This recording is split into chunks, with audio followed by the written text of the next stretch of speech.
이혼을 경험해 본 사람들은 마음의 상처를 가지고 살아갑니다. 이 인생을 살면서 느꼈던 고통 중 이혼이 가장 고통스러웠다고 얘기할 정도인데요. 마음이 아픈 것뿐만 아니라 초혼에 실패하고 세상에서 쓸모없어진 사람이 된 것 같아 자존감도 떨어지고 주위의 시선도 견디기가 힘들었다고 말합니다.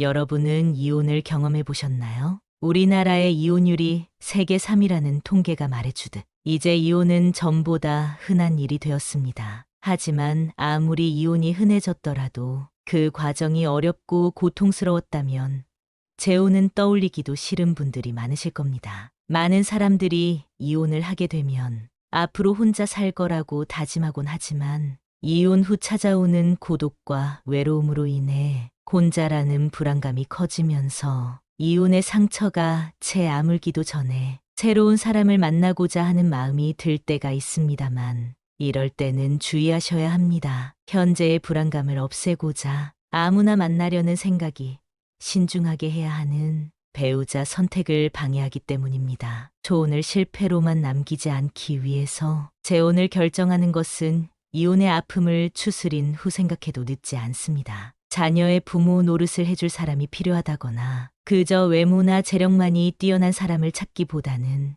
나와 공통점이 많고 얼마나 잘 맞는지 천천히 알아가는 것이 좋겠습니다. 마침내 이혼의 아픔을 극복하고 재혼을 생각하게 될 정도로 건강해졌다면 이런 사람은 꼭 피하셔야 합니다. 오늘 영상을 통해 재혼 상대로 피해야 할 사람과 중년 이후 남녀가 생각하는 재혼의 목적까지 확인해 보세요.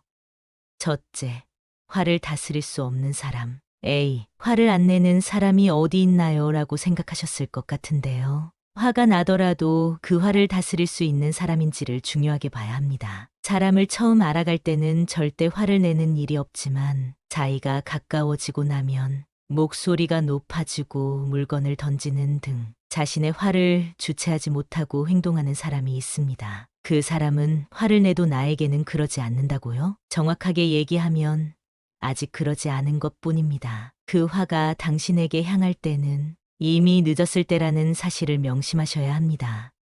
둘째, 육체적인 관계에 집착하는 사람. 부부 생활을 한다는 것은 정신적인 것뿐만 아니라 육체적으로도 서로 끌림이 있다는 것이겠죠. 중년이 지나 재혼을 하게 되면 신체적인 노화로 인해 욕구가 점점 줄어들게 되고 사랑을 나누는 것도 자연스레 멀리하게 됩니다. 정신적으로도 많은 교감을 나누고 대화를 자주 나누는 부부의 경우에는 육체적인 사랑을 나눌 수 없게 되더라도 안정적인 부부 생활을 이어나가는 데 반해 육체적인 것에만 집착하는 사람의 경우 사랑이 식어버리는 불상사를 초래할 수도 있습니다. 따라서 상대의 외모나 육체적인 관계에만 집착하는 사람보다는 정신적인 교감을 나눌 수 있는 사람, 대화가 잘 통하는 사람을 찾아보세요.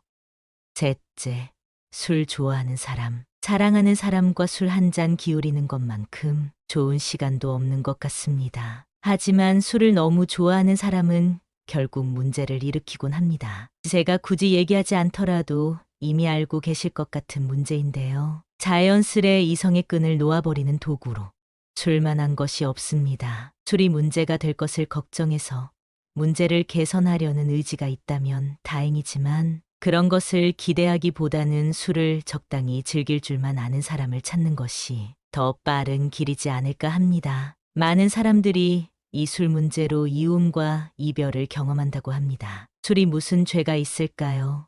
술 마시고 이성 문제를 일으키는 사람이 문제이지요.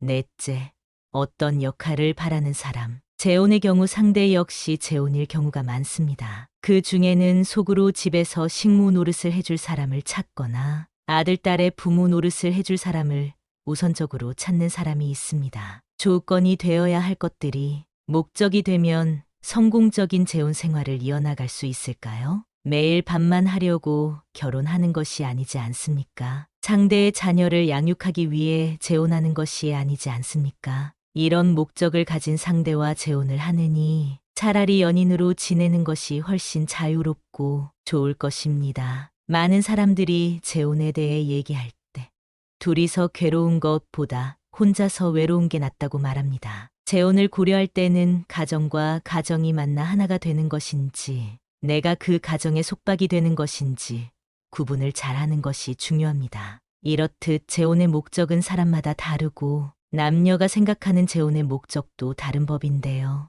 대체로 여성은 자신의 노후를 책임져 줄 남성을 찾는다고 합니다. 중년이 되고 특히나 재혼 상대를 찾게 되면 사랑만으로는 살기 힘들다는 사실을 인지하게 되는데요. 하지만 재력만 보고 재혼했다가 실패하는 사례도 상당수 존재한다고 합니다. 사이가 좋을 때는 모든 것이 좋다가도 싸우기만 하면 돈 얘기가 나오기 때문인데요. 여성 입장에서는 나름 집안일도 열심히 하고 가정에 충실했다고 생각했는데 이런 말을 들으면 너무 서운하기도 하고 치사한 마음이 들어 상처 입는 경우가 많기 때문입니다. 남성의 경우는 어떨까요? 남성은 대부분 집안일이나 자녀 양육을 목적으로 재혼을 한다고 합니다. 아무래도 아이가 어리면 주위의 시선도 있고 엄마의 손길이 필요하다고 생각하기 때문에 이런 선택을 하게 되는데요. 하지만 남녀를 떠나 상대의 아이까지 진심으로 사랑해주는 사람을 만나기란 쉽지 않습니다. 재혼에서 자녀 문제는 시한폭탄이라는 말이 있을 정도인데요.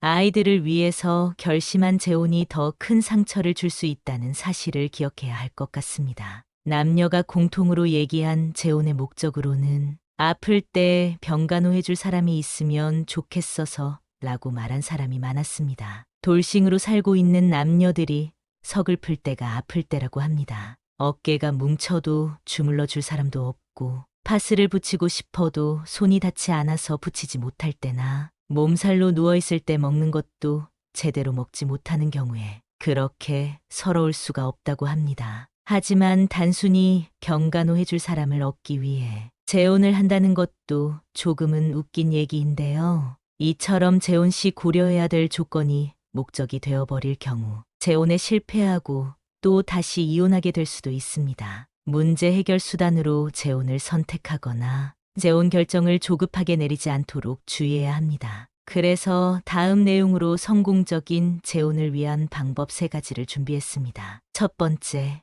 초혼 생활과 비교하지 말 것. 재혼 생활을 하며 만족스럽지 못한 부분을 느낄 때 사람들은 초혼 생활과 비교하곤 합니다. 당연히 비교할 대상이 생겼기 때문에 자연스러운 현상이지만 초혼 생활과 비교하며 스스로를 힘들게 만들어선 안 됩니다. 이런 행동은 떨어져 있는 화살을 굳이 들어 내 가슴팍에 꽂는 것과 마찬가지입니다. 내가 재혼을 했다는 것은 결과적으로 초혼을 경험해봤다는 것이기 때문에 실패하거나 아쉬운 부분을 개선할 생각을 하는 쪽으로 마음을 돌리는 것이 바람직합니다. 두 번째, 재혼 전 자신의 선을 명확히 알려준다. 상대에게 내가 허용하는 범위를 알려주세요. 그저 잘 보이기 위해 내가 예민해하는 부분을 감췄다가 막상 결혼을 하고 당황하는 상대를 발견하거나 상처받는 나를 보게 될 수 있습니다. 많은 사람들이 실수하는 것 중에 하나가 결혼하면 바뀌겠지라고 생각하는 것입니다. 사람은 말을 해야 아는 존재라고 합니다.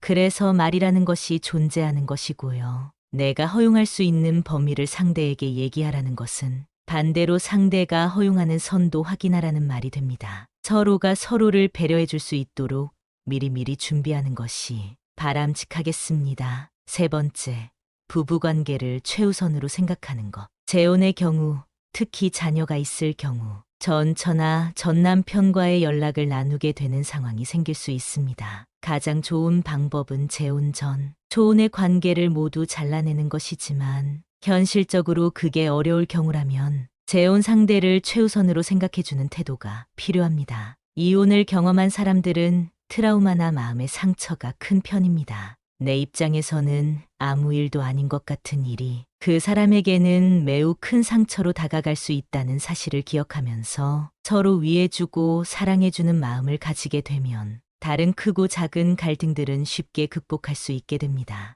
안정된 사랑의 열쇠는 좋은 배우자를 선택하는 방법을 아는 것이라고 합니다. 아무리 부부관계라 하더라도 필요한 때에는 자기 주장을 분명히 할 줄도 알아야 하고 서로에게 원하는 것을 얘기할 용기도 있어야 합니다. 오늘의 이야기를 통해 재혼을 준비하시거나 생각하고 있는 모든 돌싱 여러분들이 성공적인 재혼의 삶을 보내시길 바라겠습니다.